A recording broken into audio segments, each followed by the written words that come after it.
ओंकार ओडिया। नमस्कार फ्रेंड्स, ओंकार ओडिया चैनल रे आपण मानकु स्वागत। फ्रेंड्स, आज एक क्षुद्र भिडियो रे एभली एक शक्तिशाली मोहिनी मंत्र को शेयर करूची जहाकु कि आपण माने कोनसी कागज उपरे जदि व्यक्तिंकर नाम सह लेखिकरी ताको जळै दउचंती एवं जळि सरला पर तार अवशिष्टांश भस्म को एही विधि मते व्यवहार करचंती तबे निसंदेह सेही व्यक्ति नारी बा पुरुषंक सह आपनकर तुरंत गुप्त प्रणय संपर्क स्थापन होइताए एवं आपनकर समस्त अभिष्ट को मध्य से सहजरे पूर्ण करिथांती। आपण मानकर एही प्रक्रिया रे कोनसी जटिल तत्व नहीं। भिडियोटी को सामान्य बुझीगले जे कोनसी भाई किंबा भौणी मध्य एही उपाय रे तांकर समस्त प्रेममय जीवन रे आसुतिबा बाधा विघ्न को एडे दे परिबे। जदि से बड़ी दुखद ब्रेकअप समस्या मध्य होईची जा फଳରେ कि तांकर जीवन म्रियमाण अवस्था रे अछि तबे तांकर पुरातन प्रेम संपर्क को एही उपाय रे फेरे आनी परिबे एवं जीवन रे नूतन स्नेह प्रेम संपर्क सूत्रपात करि परिबे। तबे एही शक्तिशाली मोहिनी वशीकरण क्रिया को आपनका आगे उपस्थापन करिया पूर्व क्षुद्र निवेदन, जदि आपण आज प्रथम बार करके चैनल रे पाद दैचंती एवं एही बड़ी कंटेंट रे आपनको रुचि रहउची तबे चैनल कड़े थिबा लाल कलर सब्सक्राइब बटन क्लिक करी बेल आइकन क्लिक करी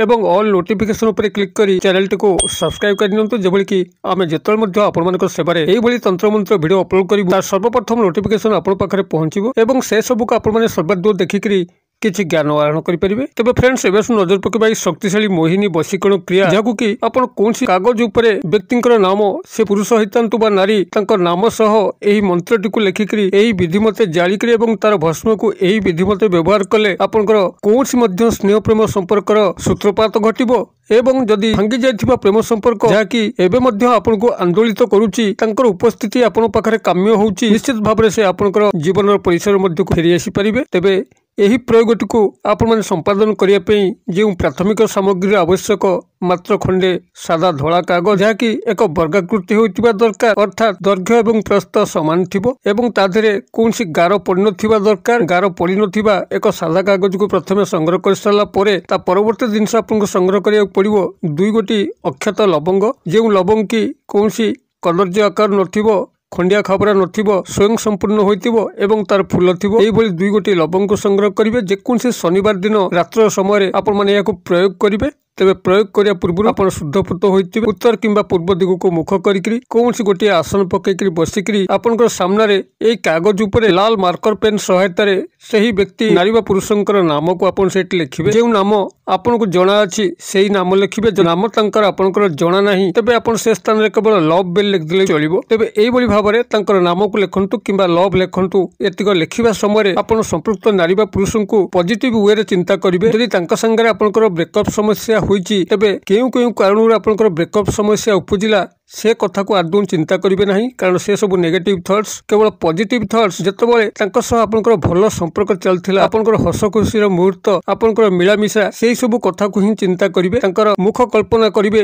तांकर मानस कल्पना करिवे जेबोल कि से आपनकर पाखरे पूर्ववर्त स्नेह प्रेम संपर्क रे अछंती, कोनसी प्रकार मनोमालिन्य नहीं। एभली भाबरे पॉजिटिव वे चिंता करिवे। अन्यथा जदि आपनकर कोनसी नूतन स्नेह प्रेम संपर्क को साकार रूप देवा पई चाहुंतांती तबे काल्पनिक तांका सह आपनकर संपर्क घटुची सेही नूतन नारी पुरुष जनक आपनकर प्रेममय जीवन को आसिक आपनकर जीवन को रंगीन करूचंती। एही भली सुखद मुहूर्त मान कोनसी नूतन स्नेह प्रेम संपर्क क्षेत्र रे आपण माने चिंता करिवे। एही भली भाबरे पॉजिटिव वे रे आपनकर नूतन स्नेह प्रेम संपर्क हो किंबा पुरातन भांगी जाइथिबा स्नेह प्रेम संपर्क हो तांको चिंता करिकरी तांकर नामटी को सेही कागजर सर्वा उपरे लिखिबे। तांकर उपनाम डाकनाम जहाँ जणा थाए लिखिबे किंबा नाम जणा नथिले जाटा मु शेयर करथली केवल लव बेल लिखिबे एवं ता तळकू ए जो क्षुद्र मंत्र कहूची जहा कि मात्र आपनकर 3 गोटी शब्द विशिष्ट एवं स्वयं सिद्ध सिद्धि करिवार आवश्यक नहीं। केवल लिखि देले ही एहार क्रियात्मक कला प्रकाश पाई थाए। आपण सेही मंत्रटी को सेट लिखिबे एवं मंत्रटी को लिखि सारा परे आपण तार मझामझी अर्थात ऊपर आपनकर नाम रहिला तार किछि अंश छाड़िकरी एही मंत्रटी रहिला तार मझामझी आपनकर 2 गोटी लवंग को रखिबे। एटिक रखि सारा परे आपण तादरे अग्नि संयोग करिवे। अग्नि संयोग जेतेबेले करिवे आपण संपृक्त से नारी बा पुरुष जांकर नाम को लिखिचंती से नामटी को सेठी 11 थर उच्चारण करिवे एवं ए जो मंत्रटी को लिखिले से मंत्रटी को मध्य 11 थर उच्चारण करिवे। 11 थर उच्चारण करि सारा परे आपनकर ए जो भस्म सेठी प्रस्तुत होला अग्निर ज्वलन सहायता रे आपनकर से भस्म को संतर्पण रे आउ एक कागज पुड़िया रे रखिकरी से स्थान परित्याग करिवे एवं ताकू आपनकर ସେହି ରାତି ତମାମ ନିଜ ପାଖାପାଖି ରଖିବେ। ତକିଆ ତଳେ ରଖିପାରନ୍ତି କିମ୍ବା ନିଜର ସାର୍ଟ ପ୍ୟାଣ୍ଟ ପକେଟରେ ରଖିପାରନ୍ତି।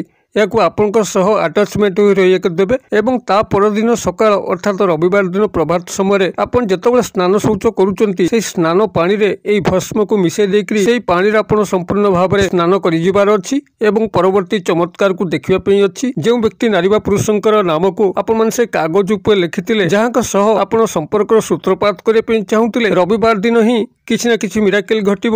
ସେ ଆପଣଙ୍କୁ କଲ୍ କରିପାରନ୍ତି, ମେସେଜିଂ କରିପାରନ୍ତି କିମ୍ବା ଆପଣଙ୍କ ସହ ଆସି ସାକ୍ଷାତ ମଧ୍ୟ କରିପାରନ୍ତି।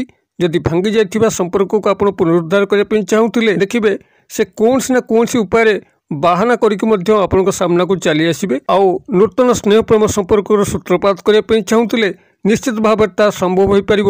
ଏହି ଉପାୟରେ ଆପଣଙ୍କର ଯେ କେବଳ ପ୍ରେମମୟ ସମ୍ପର୍କର ସଫଳ ରୂପାୟନ ହୋଇପାରିବ ତାହା ନୁହେଁ, ବରଂ ଏହାକୁ ଆପଣମାନେ ଯେକୌଣସି କ୍ଷେତ୍ରରେ ମଧ୍ୟ ବିନିଯୋଗ କରିବେ। ଆପଣଙ୍କର ସାମାଜିକ କ୍ଷେତ୍ର ହଉ, ଚାକିରି ବୃତ୍ତିଗତ କ୍ଷେତ୍ର ହଉ, ବ୍ୟବସାୟିକ କ୍ଷେତ୍ର ହଉ କିମ୍ବା ପାରିବାରିକ କ୍ଷେତ୍ର ହଉ, ଆପଣ କୌଣସି ନା କୌଣସି କ୍ଷେତ୍ରରେ ଯେତେବେଳେ କୌଣସି ନାରୀ ବା ପୁରୁଷଙ୍କୁ ଏକାନ୍ତ ଭାବରେ ଆପଣ କାମ୍ୟ କରୁଛନ୍ତି, କୌଣସି ନା କୌଣସି ସ୍ୱାର୍ଥ ପୂରଣ ଉଦ୍ଦେଶ୍ୟରେ ସେହି ନାରୀ ବା ପୁରୁଷ ଏହି ପ୍ରକ୍ରିୟା ମାଧ୍ୟମରେ ଆପଣଙ୍କ ସହ ଆଟାଚମେଣ୍ଟ ହେବେ ଏବଂ ଆପଣଙ୍କର ସମସ୍ତ ଅଭୀଷ୍ଟକୁ ପୂର୍ଣ୍ଣ କରିବେ। ତେବେ ସେ ଯେଉଁ ମନ୍ତ୍ରଟିକୁ ଆପଣମାନେ ସେହି କାଗଜର ଉପରେ ଲେଖିବେ, ଯାହାକି ଏପର୍ଯ୍ୟନ୍ତ ମୁଁ ଆପଣମାନଙ୍କ ସହ ସେୟାର କରିନାହିଁ, ଏଇଠି ସେୟାର କରୁଛି। ଆପଣମାନେ ମନ୍ତ୍ରଟିକୁ ମନେ ରଖନ୍ତୁ, କାଗଜ କଲମରେ ମଧ୍ୟ ଟିପି ନିଅନ୍ତୁ। ମନ୍ତ୍ରଟି ଆପଣଙ୍କର ଏଇଭଳି ରହିବ। ମାତ୍ର 3 ଗୋଟି ଶବ୍ଦ ବିଶିଷ୍ଟ ଖୁବ୍ ଶକ୍ତିଶାଳୀ ସ୍ୱୟଂସିଦ୍ଧ ଓଂ ବଶ୍ୟଂ ନମଃ। ମୁଁ ଆଉଥରେ କହିଦେଉଛି, ଓଂ ବଶ୍ୟଂ ନମଃ। ବ ତାଲବେଶ ଝିଅ ଫଳା ଅନୁସାର ନମଃ।